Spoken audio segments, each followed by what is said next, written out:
Hello viewers, welcome to Tollywood movie express. ఈరోజు movie express news ఏంటంటే, సడన్గా post పోయిన అయిన అఖండ మూవీ ఈ నెల డిసెంబర్ 12 రిలీజ్ అవుతుందని 14 న్యూస్ వాళ్ళు అఫీషియల్గా పోస్టర్ రిలీజ్ చేశారు. అలానే ఒక ప్రకటన కూడా చేశారు. రిలీజ్కి కొన్ని గంటల ముందు అనుకోకుండా కోర్టు నుంచి ఆర్డర్ రావడంతో డిసెంబర్ 5 రిలీజ్ అవ్వాల్సిన అఖండ 2 పోస్ట్ పోయింది. ఇప్పుడు అన్ని సమస్యలు తీరిపోతుంటో డిసెంబర్ 12 గ్రాండ్గా రిలీజ్ చేస్తున్నారు. ప్రీమియర్ షోలు డిసెంబర్ 11 అర్ధరాత్రి నుంచి వేయబడుతున్నాయి. ఈ వార్తతో బాలయ్యబాబు ఫ్యాన్స్ చాలా ఆనందం వ్యక్తం చేశారు. ఇది అక్కడ రేంజ్ హిట్ అవ్వాలని కోరుకున్నారు. తర్వాత వచ్చి నీ గత వీడియో మర్చిపోయిన సినిమా న్యూస్ ఏంటంటే అది NC-24. నాగ చైతన్య హీరోగా, విరూపాక్ష డైరెక్టర్ కార్తిక్ దండు డైరెక్షన్లో వస్తున్న సినిమా NC-24. దీని ఫస్ట్ లుక్ పోస్టర్ని టైటిల్ని వైష్ణవ్ అఫీషియల్గా తన ఇన్స్టాగ్రామ్లో రిలీజ్ చేశారు. సినిమా పేరు వచ్చి విశ్వకర్మగా టీము ఇందులో ఫిక్స్ చేశారు. ఇందులో హీరోయిన్గా మీనాక్షి చౌదరి నటిస్తోంది. ఈ సినిమాకి BVSN ప్రసాద్ ప్రొడ్యూసరు. తండేల్ లాంటి మంచి హిట్ తర్వాత నాగ చైతన్య నుంచి వస్తున్న సినిమా విశ్వకర్మ. ఇదిగా ఒక సోన్సో ఫ్యాంటసీ సినిమా అని వస్తున్న సమాచారం. ప్రస్తుతానికి ఈ సినిమా మీద బజ్ మంచిగానే ఉన్నా ఇది కూడా 2 భాగాలుగా వచ్చే అవకాశం ఉందని సమాచారం. ఈ సినిమా హిట్ నాగ చైతన్యకి ఎంతో ఇంపార్టెంట్. తర్వాత మూవీ అప్డేట్ వచ్చి అన్నగారు వస్తారు. ఇది కూడా కార్తిక్కి తెలుగు మార్కెట్లో పెంచే స్థాయి సినిమా అయి ఉండాలి. అంతేకాకుండా ఈ సినిమా హిట్ హీరోయిన్ కృతి శెట్టికి చాలా ఇంపార్టెంట్. ఎందుకంటే అన్నగారు వస్తారు సినిమా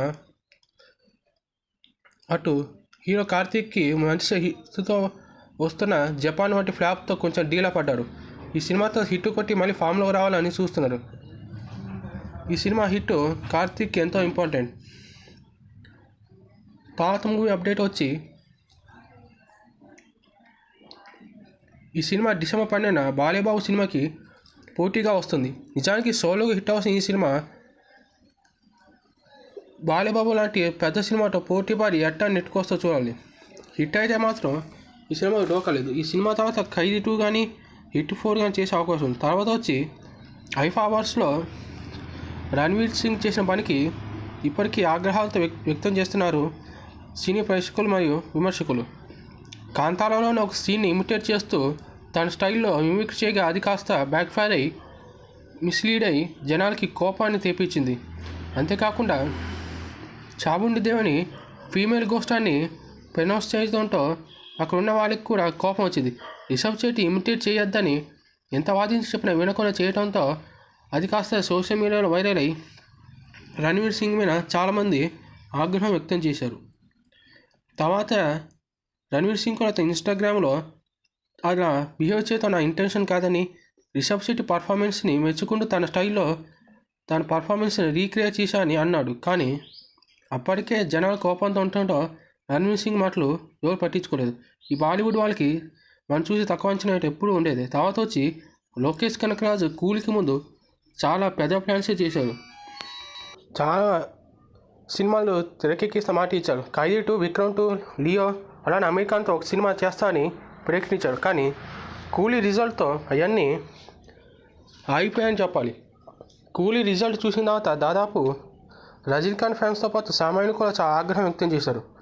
అమీర్ ఖాన్తో ఒక సూపర్ హీరో ఫిలిం చేద్దాం అనుకున్న కూలీ రిజల్ట్ చూసి ఆ కథ నచ్చలేదని అమీర్ ఖాన్ కూడా పక్కగా పెట్టేశారని సమాచారం. ఇలా లోకేష్ కనకరాజు సినిమాలన్నీ ప్రస్తుతానికి హోల్డ్లో అని సమాచారం. ఖైదీ 2 తీస్తా అని చెప్పి అది కూడా మధ్యలో ఆపేశాడు. ప్రస్తుతానికి ఒక సినిమాలో హీరోగా చేస్తున్నాడు. ఇలా చూస్తే లోకేష్ కనకరాజ్ కూడా ఒక షూటింగ్ స్టార్ లాగా మిగిలిపోయే అవకాశం ఉంది.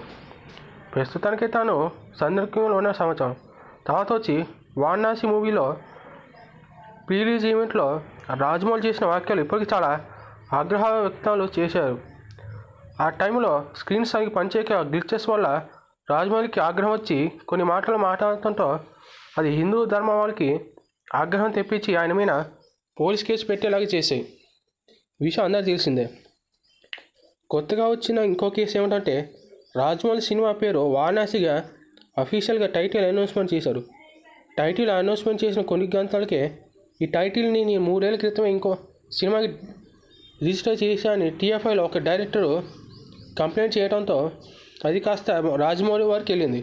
ప్రస్తుతానికి ఈ సినిమా టైటిల్ని రాజమౌళి స్వార్నాసి అని అఫీషియల్గా ప్రకటించారు. రాజమౌళి సినిమాకి ఇలాంటి ఇబ్బందులు రావటం అంత కొత్త ఏం కాదు. ఎందుకంటే గతంలో కూడా ఇలాంటి ఇబ్బందులు చాలా సినిమాకి వచ్చాయి. మహేష్ బాబు కలేజాకి, నందమూరి కళ్యాణం కత్తి సినిమాకు ఇదే ఇబ్బందులు వచ్చాయి. టైటిల్ ముందు హీరో పేరు పెట్టి మరీ రిలీజ్ చేసి నా సందర్భాలు చాలానే ఉన్నాయి. తర్వాత వచ్చి దిల్రాజు, పవన్ కళ్యాణ్ కలిసి ఇంకో సినిమా చేస్తామని ఇదివరకే దిల్రాజు ఒక ప్రకటన కూడా చేశారు. గతంలో వీళ్ళు కాంబినేషన్ చాలా సినిమాలు వచ్చాయి. ప్రస్తుతం ఎన్నికల్లో గెలిచి డిప్యూటీ సీఎంగా బాధ్యతలు నిర్వహిస్తున్న పవన్ కళ్యాణ్ తాజాగా ఓజీ సినిమాతో వచ్చి సూపర్ డూపర్ హిట్ కొట్టారు. దానికి ముందు వచ్చిన హరిహర వీలు మాత్రం ఫ్యాన్స్ని పాటు సామాన్యులు కూడా నిరాశపరిచిన విషయం తెలిసిందే.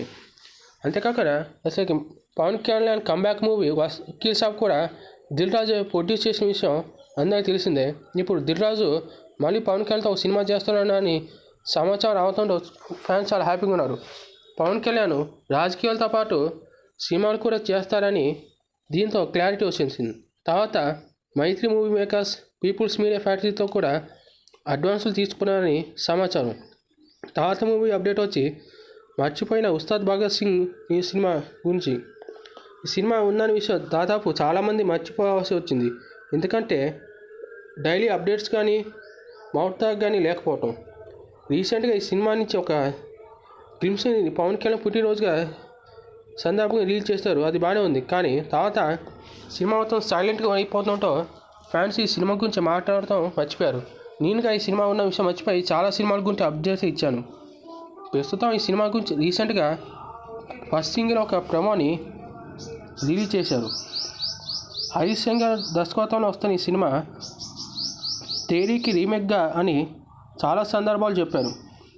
కానీ కొత్త సమాచారం ఏంటంటే ఈ సినిమా రీమేక్ కాదని, ఓన్ సినిమా అని, ఇది తేరీకి రీమేక్ కాదని, ఓన్ స్టోరీ అని హరీష్ శంకర్ ఒక ఇంటర్వ్యూలో ప్రకటించారు.